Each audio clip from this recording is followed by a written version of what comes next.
ladies and gentlemen, I'm old. I'm an old man. Let's just face it. I've been going to WWE shows for over like 12 years. And inside this video, I thought it'd be kind of fun to compare what has changed through the years. Let's compare going to WWE shows then versus going to WWE shows now, and what exactly is different. May it be for the better or for the worse.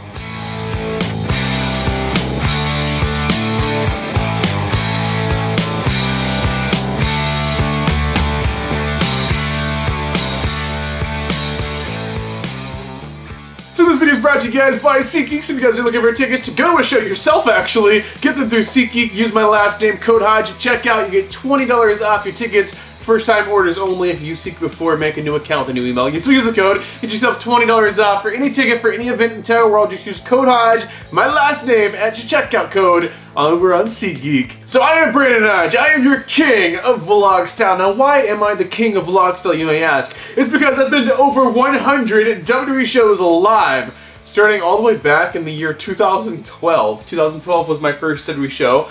I think I was only 11 years old at the time, so I got a very young age, as many people do, going to WWE shows, and since then I've been to, like I said, over 100 shows, maybe premium live events, maybe WrestleManias, every premium live event pay-per-view between Raw, SmackDowns, back when they used to do house shows, all of it. So how have things changed through the years? Let's kind of just dive into here, and I'm gonna have different categories here. We're gonna start with and obviously the biggest one is going to be WWE is no longer WWE. What? So if you missed it, somehow WWE has sold. It is now owned by a conglomerate company called TKO. So the most obvious bit with how has WWE changed going to shows, and I've seen the changes through the years. Most of the changes, of course, are going to be the ticket prices. So when I first started going to WWE shows, just an FYI, as you guys know if you watch my vlogs, you know I pretty much always set floor, like on the floor. So the ticket prices are like the biggest change through the years. So for back when I first started going to WWE shows, I sat floor for $50, and I stayed $50 for a very, very long time. And then I would say maybe around 2014, 2015, the $50 floor raised, almost double. It was $95 floor, and that lasted for a very long time. I'd say until like maybe 2018, 2019. Then the floor went from $95 all the way up to a record-breaking $125, $125. And that lasted pretty much until they sold the company. And we're talking like weekly shows, we're talking like house shows, Raws, SmackDown, in a normal sized town. We're not talking conglomerate giant cities or anything like that. Because of course those were always more, but pretty much that's what I always paid. I mean, I had like front row in like New York before for like, what, like 40 bucks. It really just depends on kind of the city. But ultimately when WWE got sold and TKO brought the company, you saw kind of a spike in prices. It stayed kind of the same for a little while. I think last year I went to some Raws and SmackDowns and had like first few rows for like $200, but really in the past few months is when it's got astronomically crazy. Right now I believe like a standard floor ticket for a Raw or SmackDown event is over $500, and that's not a ringsider package, that's not like a platinum thing, that's just like the price. Some cities you can sit farther back on the floor, like row 7, and still get around that $200 price point. But for that really close, what we would call ringside seating, it is no longer the world that I grew up and started going to shows when it was like $50, $95. That is now like a ultra kind of like rich area of those first few rows where you have to spend about $500 to even get on the floor. And we're just talking like Raw, SmackDown. We're not talking premium live events because you're spending absolutely thousands for that, which is insane. And going off that, if we go years back, like I used to set ringside floor, get the take-home chair to take home with me for like 200 bucks. It's just insane how that's changed.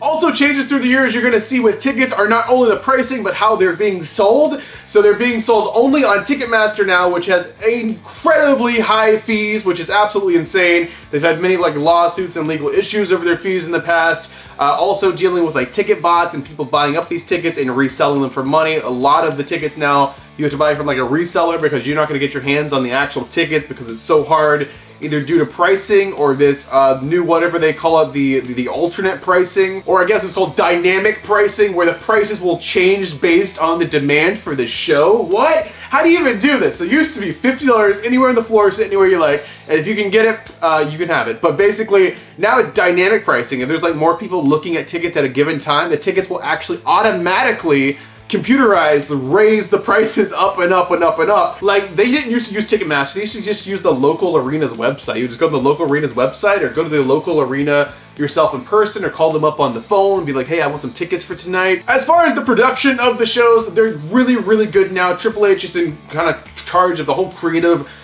endeavor and kind of production of the shows, if you will. So the production value is really good. They're working with the giant places like Peacock, NBC Universal, Netflix, and they're using these giant cameras, drones, these crane shots. I mean, the production's great. They have these giant screens, crazy entrances. I mean, the production is so much bigger than it used to be when it was just on normal network television. Like, it is absolutely insane how much they've really stepped up the quality, and it's no longer like looked like it's just like filmed on like a news camera. It actually looks kind of like cinematic now with these giant like 4K kind of resolutions. It's insane. Now, as far as the experience of going to the shows, the crowd energy and all of this, and trying to get into the, I mean, it's definitely changed. So used to everyone used to have these signs, and the signs looked cool on TV. But let me tell you, when everyone had those signs, you could not see nothing. I went to the era where they had the signs. The signs aren't a huge thing anymore. Sometimes you'll casually see a few signs in the crowd, but it's not like the Attitude Era. If you look, like every single person had a sign. You had to be front row to be able to see that show at all, because there were so many. Like, I didn't go to the Attitude Era, but I went, you know, my first show was like in 2011 or 2012, and we were still in the sign era, and you could not see nothing because the people in front of you would have a sign, the people in front of them would have a sign, and there would be signs everywhere. You couldn't see nothing. So now it's phones everywhere. When I first started going to shows, and for the period where I was doing the vlogs all the time, which I'm still doing the vlogs all the time, but you primarily used to have to kind of like be sneaky and kind of record the show and vlog, because that wasn't a thing back then. Now everyone's pretty much a content creator or a video person, or they want taking videos for themselves, their friends, or whatever. And ultimately, that rule's been like completely lifted, and they do not care. The only thing they care about now is if you bring in a camera. Like, I used to have these little cameras I would bring in. Now they are like so like rough on that anymore. Sometimes you can still bring in the little point and shoot cameras you put in your pocket, but the past few times I've tried it has not worked, so I completely gave up on that. But I'm not crying too much anymore, because nowadays the iPhones kind of cameras are so freaking good. They're competitive with the point and shoot pocket cameras, so I can't really complain about that. But a few years ago, that would have been a huge issue for me being like a video production kind of trying to make it like a piece of content. Let's move on to a different topic of going to shows. And to go to shows, you got to get the merchandise. So the merchandise has definitely changed through the years. So if you were going to like a normal pay-per-view or premium live event a few years ago, right, they would just have like a little merch table. Now it's completely different. Pretty much every single premium live event is getting a superstore. Now the superstore has changed everything. The most recent superstore I went to was this year for the Royal Rumble in Indianapolis. And I gotta say, they did not stock enough stuff. I went like the entire day before the show, and they were like almost completely sold out of all merchandise. Merchandising is insanely expensive now, and that's another thing that's changed through the years, is the price of these merchandise. It's insane. When I first started going to shows, you can get the merch table, t-shirts, $20. Now it's like $40 a shirt. If it's a special shirt, it's $50. And if it's a jersey like this one I'm wearing right here, this thing's a whopping $100. So the pricing of the merchandise went astronomically crazy. We're talking about replica title belts. I remember I bought a replica title belt at the merch stand before for like $300.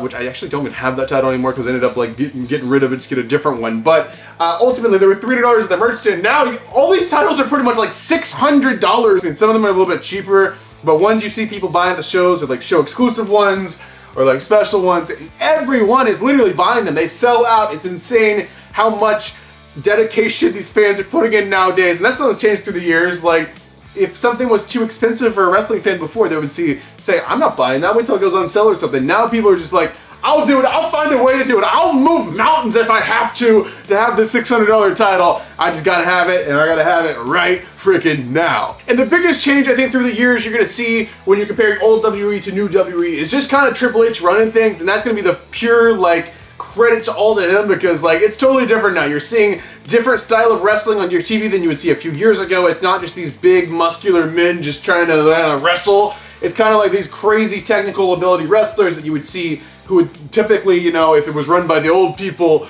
be stuck on the independent wrestling scene and not actually even be on TV. So overall, those are the changes I see. Mostly, it's just the big conglomerate TKO taking advantage of the fans, getting every dollar they can, and not to mention WrestleMania this year for floor is like $20,000. Not to mention TKO, this is a huge point, they canceled house shows. Like, house shows don't exist anymore. If you guys don't know what a house show, untelevised event, those were great shows to go to because you could get the wrestlers to break character, but they would try out new things, they would see new things, try out new moves, they would try out new gimmicks. Like, it was incredible. House shows were very beneficial to wrestling.